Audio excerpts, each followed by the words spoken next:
When we were dealt the hand of having to get rid of the Prentice character, we said, then we need to make this the biggest thing we've ever done. This has to be the best way we can make it. Am I in danger? And when we started looking at her character, what we decided was her character was the most mysterious, that she speaks all of these languages and she happens to know somebody who knows somebody. And let's really dig into that and explain why her character's always been a mystery. An espionage story with Prentice just felt right. You know she's tough.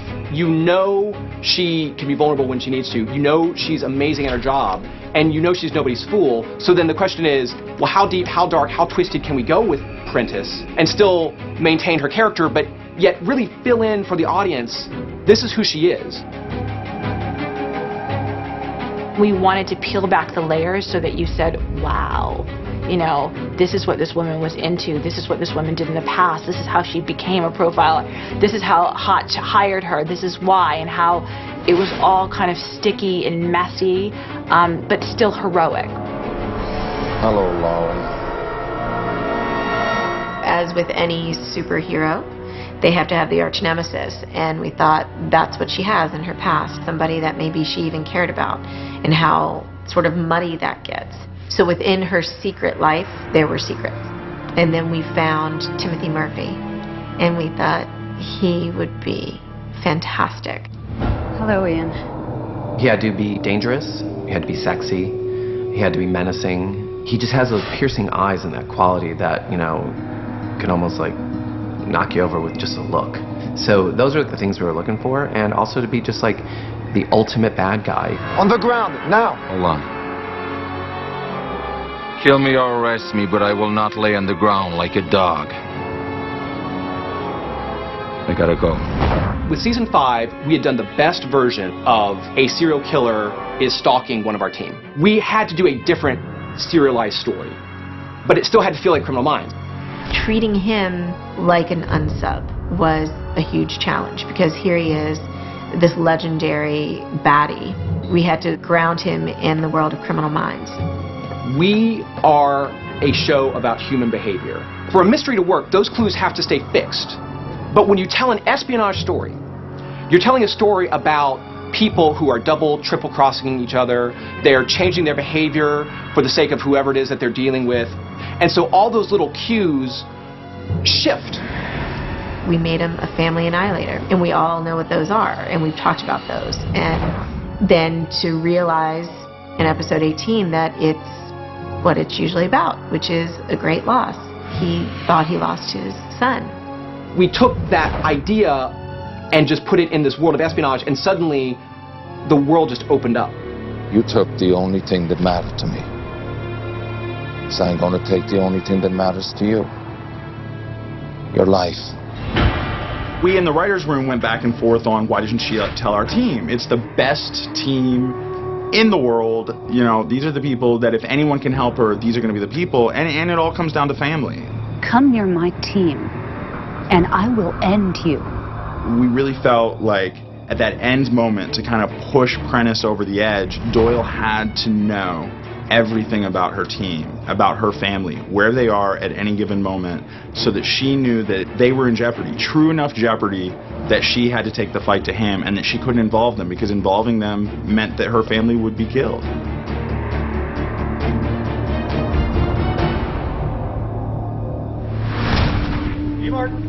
C-Mark.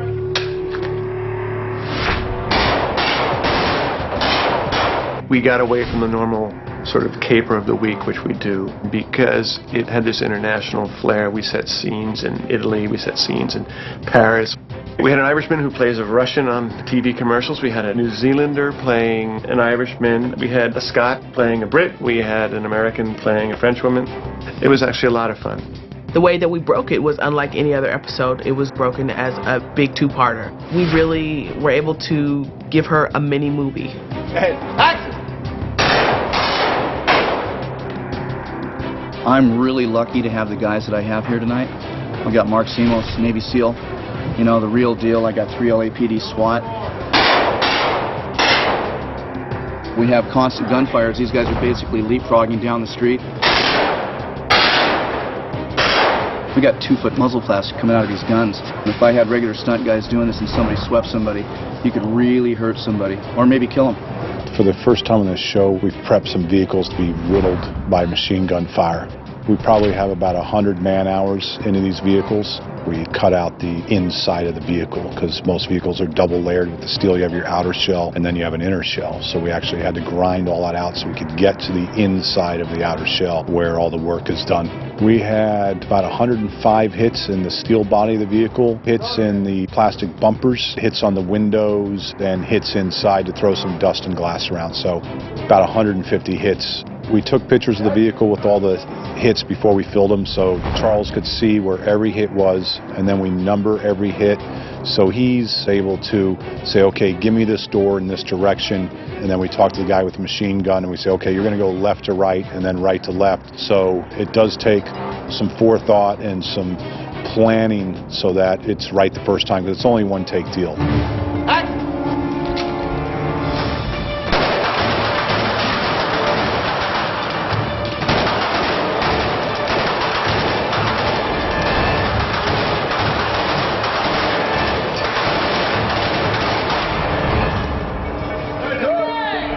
We call this the riot gun. It's a compressed air gun. It was developed by law enforcement to fire tear gas bullets and pepper spray, but we're using it to fire marbles at high speed to shatter the windows on this SUV. This one's called a Sheridan. This has got dust balls in it and spark balls, and when they hit solid objects, you either get a little puff of dust or you get a bright spark if you hit metal.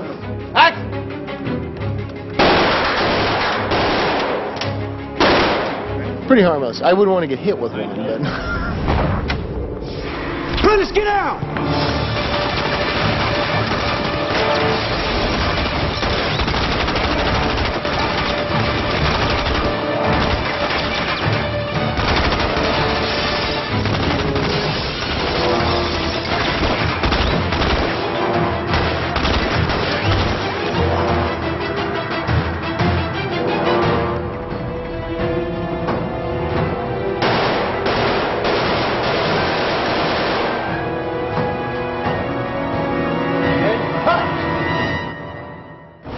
Episode 18, Lauren, was one of those episodes that I think took a couple years off my life. My saving grace was having Matthew Gray Gubler as a director. Action.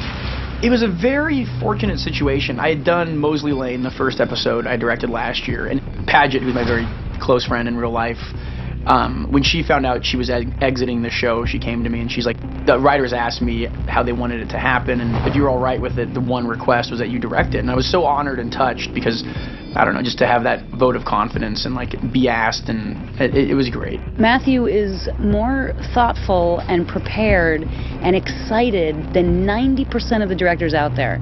So it's very exciting. Although, because he is my friend in real life, I have had to say to him, okay, you can come over and watch a movie, but we can't talk about Criminal Minds tonight. And he just says, then it's not going to happen. I can't, I'm not going to be able to come over there. I'm sorry. I can only talk about CM. And yeah, it looks great. Pretty good shot. Pretty good shot. We're going to be good.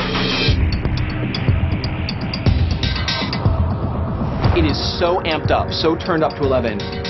Every scene is so just like intense because it's one of our own. And because the audience knows that the actress is leaving the show, she might die, who knows what's going to happen. I mean, there are real stakes to this. Yeah, action, adventure, and stuff that I'm not, as a moviegoer, used to watching or really like have that much of a knowledge of. So I was very concerned about that in a sense, but then I realized it's basically cowboys and Indians, but with MP5 machine guns and hand grenades. We're on the Paramount lot at 1:30 in the morning. I get to fire some guns and shoot out the back of a truck, although I think Alina, my stunt double, is going to do that because apparently there's a flying glass problem.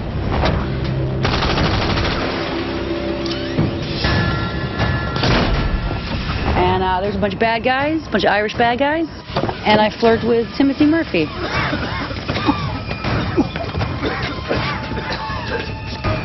I only want Doyle. Where's Doyle? Right here, love. right here. I kidnap Paget's character and bring her down to a cellar to execute her, basically, because I think she killed my son.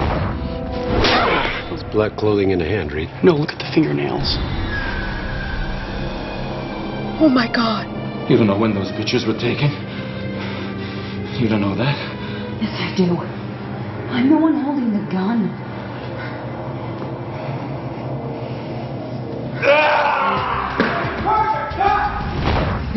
I hope that never happens to me for real. It's a fun challenge, but you know, towards the end of the night, you get a bit low on energy. You know, you prefer if you were high on energy all the time, but you're just a human being. So hopefully you can bring it to the table every time. As an actor, you just hope that you're giving the director what he wants, and you also hope that what the director wants, it looks good for you. Then he reaches down, grabs her, and brings her to phase 2 of the fight, which is this wall. It's awesome. So Lena, just back up a foot and just like that. We've got a great stunt double for Paget. So she did a lot of the thumping, and Paget, you know, is great at what she does. So between the two, we're gonna have a really, really good fight. It was broken down to pieces, so the actors can come and do their dialogue, and then, you know, can really sell the punches and the hit against the paint wall, and then the hit against the other wall, and the stomach kicks, and then finally the flip on the table. So you have a full fight sequence. And then he got on the plane, and I never saw him again. He's alive! It's really fun. Tom Elliott's a great guy, and he's had me on for 4 years doubling Paget, and Paget's amazing. One of the best actors I've ever had a double, and so sweet and supportive and just a lovely human being. So it's so much fun supporting the actor and helping the story and being part of a team and a group, and it's really a great time. Ever since you told me my people had Fahey, I've been stalling you. Cut the power.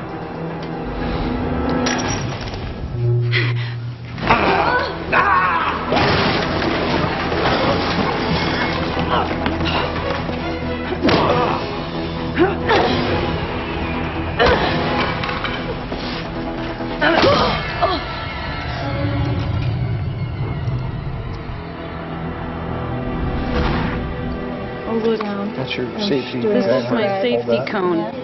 What's that do? Well, if I was walking around with a spike sticking out, I guess you stick the safety cone on it. Exactly. In case anyone wants to hug you, like, you know, say, Okay. I had a really nice 5 years with you.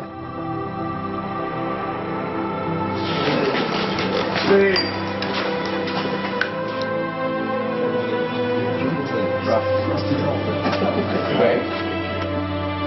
Set. Prentice, sound off. It turned into one of the best sort of scenes in the episode because nobody else gets to say how much they love Prentice. Nobody else gets to say how proud they are of her, of who she is. But Morgan gets to. Emily, I am so proud of you. Do you understand that? I am proud of you because you are my friend and you are my partner. Now, Emily, come on, stay with me. She's such a phenomenal actress, and she's so wonderful, and she's wonderful in everything, but it's like to get the opportunity to like direct her in these sort of very emotional, like literally life or death scenes, it feels like such a treat.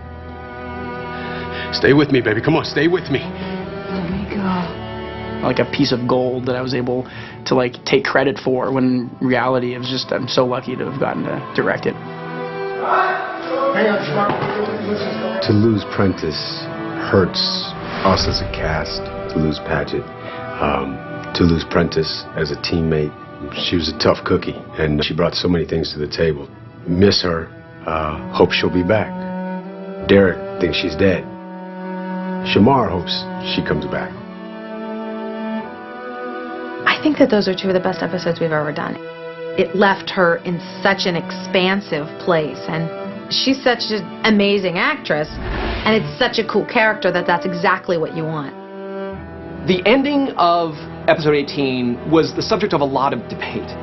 Throughout the outline process and the script process, I never found a scene that I felt was accurate. The problem, and again, this was Matthew Gubler who identified this, he said, the ending with Prentice, whatever it is, it has to be with our team somehow.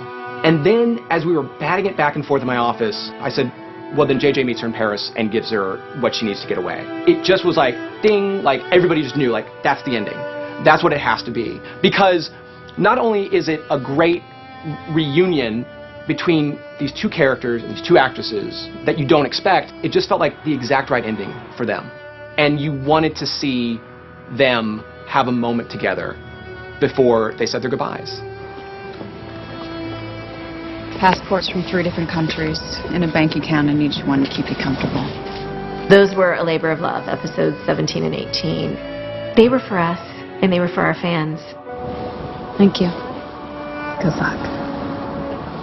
It was an emotional thing to write and to go through, but I think it was her journey, and so we wrote to that as best as we could.